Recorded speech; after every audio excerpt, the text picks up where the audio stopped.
दो प्रकार की उपासना होती है। एक होती है अहम के द्वारा साधनों का अनुष्ठान करते हुए बहुत लंबे समय तक, एक जन्म, दो जन्म, 25 जन्म बीत सकते हैं, अहंकार का समर्पण होना, दृढ़ आश्रय होना साधना के द्वारा। इसमें बहुत जन्म लग सकते हैं, पर इसमें साधक को अपने अहम का विश्वास होता है, अपने साधन का विश्वास होता है, साधन का भरोसा होता है। और ये बड़े खतरे की बात है, क्योंकि संपूर्ण साधन को एक अपराधी चौपट कर सकता है। वैष्णव अपराध, गुरुद्रोह, संत द्रोह एक अपराधी चौपट कर सकता है।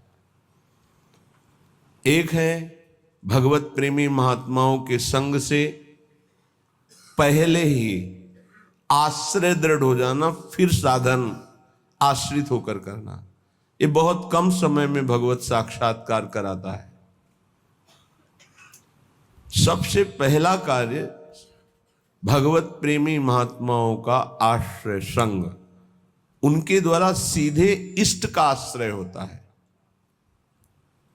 सुरतरु कामधेनु चिंतामणि भगवत रसिक अनन्य अली के, जो अनन्य सहचरी हैं, अनन्य शरणागत हैं, उनके लिए हमारी स्वामिनी किशोरी जी के श्री चरणारविंद कल्प वृक्ष हैं, कामधेनु हैं, चिंतामणि हैं। जो चाहेंगे वो प्राप्त करा देंगे गोरे चरणारविंद। वैसे तो आश्रय ले तो चाह ही मिट जाती है, पर अगर चाह करे तो श्री जी बहुत करुणामयी हैं। इनके चरणों का आश्रय मात्र सब कुछ प्राप्त करा देता है। पर अहंकारी कोई बात समझ में नहीं आएगी, उसको साधन जो 2-4-10 माला या जो भी किया, उसको उसका बल होता है। जो आश्रित संत कृपा से हुआ है, खूब भजन होता है, पर उसे भजन बल का आश्रय नहीं, उसे गोरे चरणारविंद का आश्रय है। जैसे हरिवंश महाप्रभु की कृपा से हरिराम व्यास जी को सीधे भगवद आश्रय मिला। बहुत साधन परायण थे, बहुत ग्रंथों का स्वाध्याय किए हुए थे, बहुत तर्क प्रवीण, शास्त्रार्थ में सदैव दिग्विजयी होने वाले। पर जब महाप्रभु की कृपा हुई तो आश्रय तत्व जागृत हुआ। कहां? श्याम श्यामा पद कमल संगी सिरनायो, भगवत प्रेमी महात्माओं के चरणों का आश्रय। उससे क्या हुआ कि उनके हृदय में सीधे श्री जी के चरणों का दृढ़ आश्रय हो गया। तो जो नित्य विहार में प्रवेश होता है वो साधन बल से नहीं होता है। नित्य विहार प्रेम तो बहुत उच्च कोटि की प्रेमावस्था है। साधारण भगवत प्रेम में भी यह गुण साधन ते नहीं हुई, तुम्हारी कृपा पाव कोई कोई। कोई कोई इसीलिए शब्द रखा गया है कि अहंकारी आश्रित नहीं हो पाता, उसका अहंकार आश्रय में बाधा पहुंचाता रहता है। और अहंकार मर्दन करने की पूर्ण सामर्थ्य केवल सद्गुरुदेव में है। सद्गुरुदेव के आज्ञा उल्लंघन करके मनमानी आचरण करने वाला कभी कोई लाभ प्राप्त नहीं कर पाया आज तक। वो केवल लगता है, संतोष होता रहता है अहंकार के कारण कि हम ठीक चल रहे हैं। जब आश्रय दृढ़ हो जाता है तब जो निरखत नित्य विहार पुलकित तन रोमावली आनंद नयन सुधार, यह जो कृपा हरिवंश की, ये भगवत रसिक अनन्य अली के, जो लली के चरणारविंद के अनन्य अली हैं, उनको ये रस प्राप्त होता है। अनन्यता, आश्रय, ये दो बहुत जोर की सिद्धि है। अपने इष्ट का अनन्य हो जाना, बड़े महाभागवत हैं सृष्टि में, प्रभु के विविध नाम रूपों के। हम उनके सुख के लिए जय बोलेंगे, पर हमारा हृदय, हमारी जबान, हमारा रोम रोम राधा राधा बोलेगा। वो हमसे कीर्तन करवाना चाहें तो हम राधा राधा ही बोलेंगे, हमारी अनन्यता है। पर ये उपासक में नहीं देखने को मिलता। कोई कितना महान है, पर हमारे श्री जी के गोरे चरणारविंद से बढ़कर है, जिन सी चरणों की महावर की रचना स्वयं अखिल कोटि ब्रह्मांडों के स्वामी प्रभु करते हैं, उन चरणों की हम ठसक वाले हैं। और ऐसे आचार्य की शरण में है कि रसना कटो जो अन रटो, निरखी अन फुटो नयन। केवल गाने के लिए दोहा है क्या?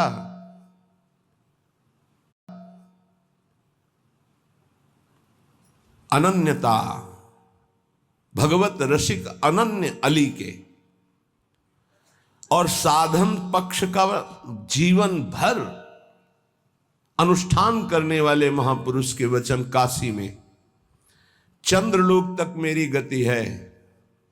चंद्रमंडल नहीं, चंद्रलोक तक।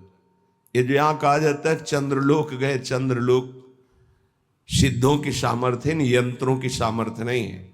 एक अंतरिक्ष के किसी एक विभाग में उसे चंद्रलोक मान करके बोला जा रहा है। चंद्रलोक तक पहुंचे, सूर्य के हजारों योजन ऊपर चंद्रलोक है। सूर्य का सानिध्य सह पाना ये केवल भगवान अरुण जी की और हनुमान जी जैसे महापुरुषों की सामर्थ्य, दूसरे की नहीं। भस्म हो जाएंगे। कोई भी यंत्र, कोई भी पांच भौतिक सामर्थ्य नहीं रखता कि सूर्य के तेज के सामने टिक सके। उसके ऊपर चंद्रलोक है। उन्होंने अंतिम समय संत सभा आसपास बैठी थी, तब उन्होंने कहा मेरी गति तो चंद्रलोक तक है, पर मुक्त होना मोक्ष पद ये भगवान विश्वनाथ जी के हाथ की बात है। वो कृपा करें तो मोक्ष हो जाए, लेकिन मैं देख रहा हूं इस समय मेरी गति केवल चंद्रलोक तक है। बहुत बड़े साधन परायण महापुरुष की बात कह रहे हैं। साधना की सामर्थ्य नहीं है। साधना किया जाता है असाधन मिटाने के लिए, समय को सार्थक करने के लिए, और प्रियालाल की प्राप्ति होती प्रियालाल की कृपा से। जब उपासक का आशय दृढ़ होता है तब ये बात आती जो हरिराम व्यास जी कह रहे, काहू के बल भजन को, काहू के आचार, व्यास भरोसे कुंवर के सोवत पांव पसार। भरोसा, विश्वास, दृढ़ आश्रय, ये दुर्लभ गति प्रदान करता है। दुर्लभ गति। अहंकारी कितनी साधना करेगा, पर अहंकार उससे ऐसा अपराध करवा देगा, गुरुद्रोह, संत द्रोह, वैष्णव द्रोह, जिससे उसका सब किया कराया चौपट और दुर्गति पक्की। इसीलिए गुरु सेवा तज करें जबान, यह है अधर्म, यह है सब हानि। सेवक जी महाराज ऐसे नहीं लिख रहे हैं। भगवत रसिक अनन्य अली की अनन्यता। गीता जी में श्री भगवान बहुत बार अनन्यता की बात कह रहे हैं। सिद्धांत विचार लीला में ध्रुवदास जी कह रहे, जो अनन्य भयो ताको भाग कहा कहिए। आराध्य देव की अनन्यता और दृढ़ आश्रय बहुत बड़ी उपलब्धि है, सिद्धि है। कितने ऐसे वैष्णव उपासक हैं जिनकी केवल फल में बुद्धि रहती है। इनको अपने घर ले जाए, इनको खवा दे तो हमें ये फल मिलेगा, इनको ऐसा करे तो ये हमें लाभ मिलेगा। और लाभ का जहां नाश हो रहा है वास्तविक, उसका सुधार नहीं है। अंधा बटे पड़ा चबाए, अपराध खाता जाता है और वो सोचता है मैं साधन संपन्न हो रहा हूं। जिनके कानों में शब्द पड़ रहे हैं भागवती, उनको संभलना चाहिए। अपने इष्ट की अनन्यता ही बेड़ा पार करेगी। तुम्हारे साधन बल में इतनी ताकत नहीं है कि इस महान भव समुद्र से पार हो जाओ।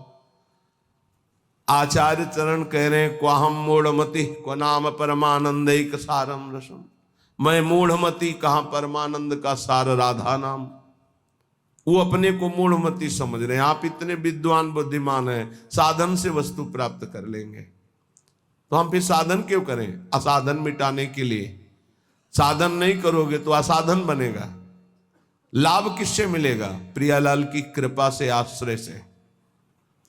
बात समझना है बड़े महापुरुषों की, बहुत जल्दी लाभ हो जाएगा।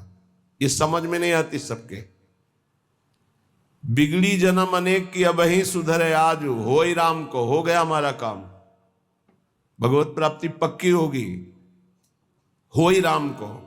अब समय कैसे व्यतीत करें? नाम जप, गलती ना हो, इसलिए तज कुसुमाज, गंदी बातें छोड़ो, नाम जप करो।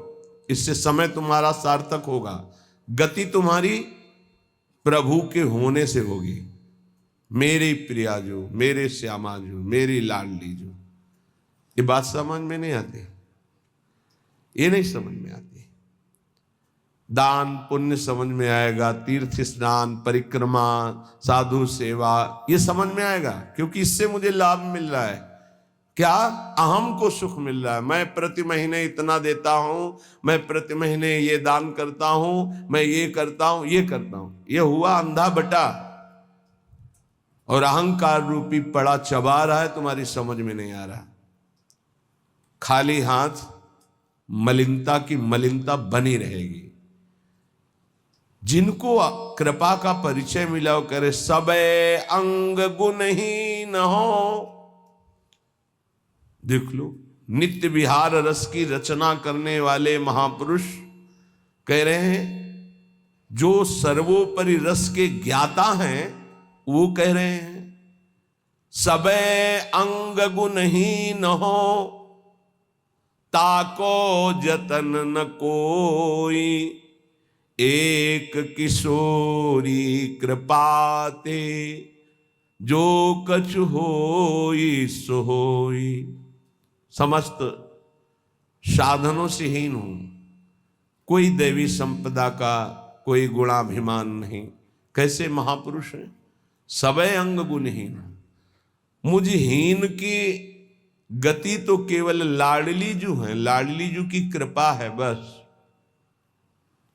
सो कृपाति सुलभ नहीं, ताको कौन उपाय, चरण शरण हरिवंश की सहज ही बन्यो बना। वो भी कृपा ऐसे सुलभ नहीं होती किशोरी जी की। बोले हमारा तो सब सहज बनाव बन गया, हित सजनी स्वरूपा हरिवंश महाप्रभु की शरण मिल गई, तो श्री हरिवंश कृपा हुई, तो लाडली जी की कृपा बरसने लगी। किसके ऊपर? जो सबे अंग गुणहीन हो, किंचन मात्र अहंकार नहीं। प्राय हम देख रहे हैं कि अहंकार की धरा में, जिससे अहंकार